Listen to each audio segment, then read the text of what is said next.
Hello, and welcome back to another episode of Money in Motion. I'm your host, Jordan Maxwell, a qualified financial planner based here in London.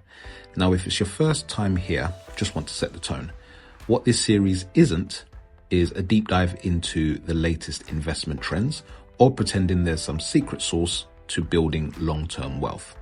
The whole point of this is simple: to help you build better money behaviors, to make smarter financial decisions, and actually move forward step by step toward a stronger financial future. Each episode is designed to be short, straight to the point, and give you something practical you can reflect on or act on immediately.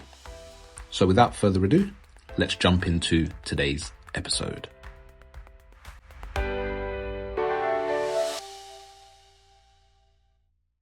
So today I want to talk about something that, if I'm completely honest, I've felt, and I'm sure many people have felt this way.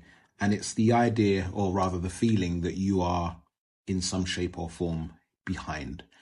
And it's when you look at the people around you, so it could be friends, it could be colleagues, those in your peer group, it just seems like they've got everything figured out and you just simply don't. They're maybe earning more money than you, they're buying property and you're not, they're going on holidays and you're not, they're investing, and they're effectively just doing something that makes you feel that, why am I not there? Why am I not doing what they do? And even if logically deep down you're doing well, you're doing okay, that feeling still creeps in. It does. It's very natural. And as you can imagine, this comes up in conversation quite a lot for me. I speak to people all the time, people who on paper are in really solid financial positions. They have good income, stable careers, good savings, but they don't feel like they're doing well. And when you really dig into it and ask or try to get to the bottom of why that is, it's rarely about the actual the money. It's rarely about the numbers. It's more so who they're comparing themselves to. And if I can think back, I remember speaking with someone specifically. This was many years ago when I was training to become a financial coach. And this person was earning really well. They were saving consistently. They had no real financial issues, to be fair. But it was something in their mind that told them that they were falling behind their peer group.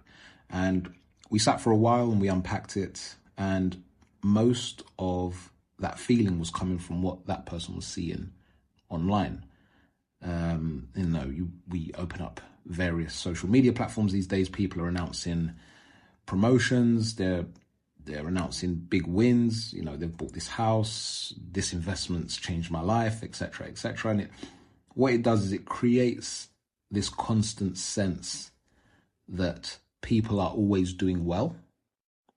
Every time I look at another platform, someone's announcing that they've won at something, right? They're doing something's gone right for them. But here's the thing. What we're doing is we are comparing our full reality, warts and all, pros and cons, to someone else's highlights.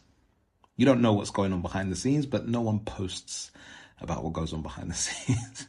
You're just seeing the good news that's being posted. And that's a dangerous game when you buy into it, because you're not seeing the full picture. You're not seeing the debt, like I say, behind the scenes, the debt that may be financing their lifestyle, the stress that comes with the job that they just got, the risk behind the investments that they took, whatever it may be. You're just seeing the outcome. You're seeing them at the finish line, or at least they're showing you what it looks like at the finish line. And your brain does a really good job, to your detriment, at filling in the gaps. It assumes they're simply doing better. It assumes that they're smarter than you. And as a result, that's why they're further ahead. And over time, that starts to affect how you feel about yourself and your own situation, even if nothing has actually changed, even if nothing's really going bad for you. And, from a psychological perspective, this obviously makes sense. We are hardwired to assess where we stand relative to others. Naturally, we are a competitive being. It's how we've always made sense of the idea of progress. How am I doing? The easiest way to do that is to see, well, how's that person doing? And how am I doing in relation to that person? But again, the problem is the reference points we're using today are completely distorted, particularly with social media. You're not just comparing yourselves to your immediate circle. So it's not just my friends, my family, and those who I have immediate contact with.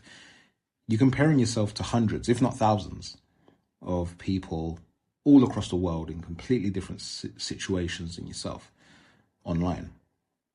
They have different incomes, from different backgrounds, different starting points, different advantages and disadvantages. And somehow, again, your brain tries to turn that into a fair comparison. It tries to convince you that this is a fair comparison, and that's where the problem is. And this is where people start making decisions that aren't actually right for them. They stretch themselves financially to, quote unquote, keep up. You take on commitments you're not fully comfortable with. You jump into a particular investment, let's say, that you don't really understand, but you think it will get you ahead. And so you kind of put any doubt to the side and convince yourself it's the right thing to do if it means you getting ahead. None of these things align with your real goals, but you only do it because it feels like the next step that you should be taking. And again, that word should is a big red flag because it often comes with external pressures, nothing to do with clarity. It's all judged on what you've seen externally. Now, here's a little test I want you to run on yourself. If you removed everyone else from the equation, no comparisons, no social media, no external noise, would you still feel behind? Or would you actually feel okay with where you currently are? If you tallied up all that's going right for you in life at the moment, if there was no one else to compare it to, how would you feel? Because for a lot of people, that feeling will disappear pretty quickly. And what that tells you is the issue isn't actually your financial position. It's simply the lens you're viewing it through, and by extension, who you're making a comparison to. And this doesn't mean you shouldn't have any ambition or goals or desire to improve. And I think it's inevitable, it's natural that we look at the person next to us to see how we're progressing. I think that's normal. But those things need to come from your values, your priorities, your version of what a good financial life looks like, not someone else's.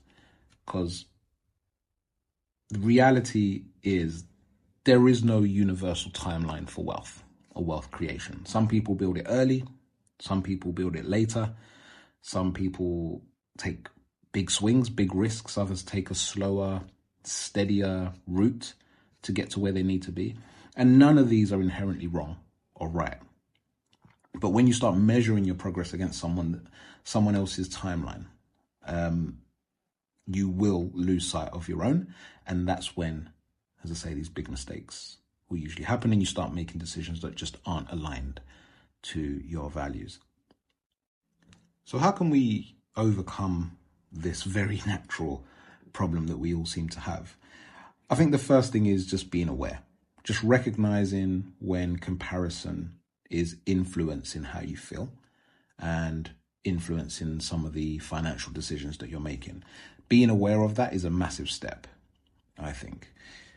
I think secondly is get absolutely crystal clear on your own numbers, your income, your spending, your saving, your goals.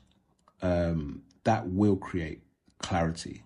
And once you're clear on your situation, you can then build on that to become more confident. And once you have that confidence, you're going to naturally feel less reactive or even care about what anyone else is doing. I think you'll realize just how well you may have it. And third, be intentional about what you consume.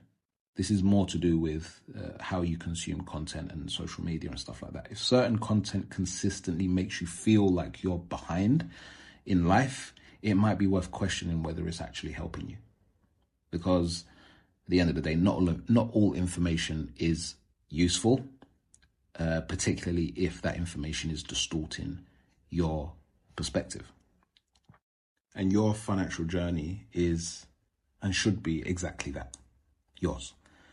And the moment you stop trying to match someone else's pace, you can actually focus on making progress in what actually works for you. So as far as a takeaway from this episode, I want it to be that feeling behind doesn't always mean that you actually are behind. And it's a very natural thing. So don't beat yourself up about it. Sometimes it just means that we're comparing ourselves to the wrong thing. And like I say, I've definitely been guilty of it too. Okay? So if you found this useful, make sure you follow and subscribe as usual so you don't miss the next episode. And if you know someone who might need to hear this, share it with them. Okay? That's it for this episode. I will catch you in the next.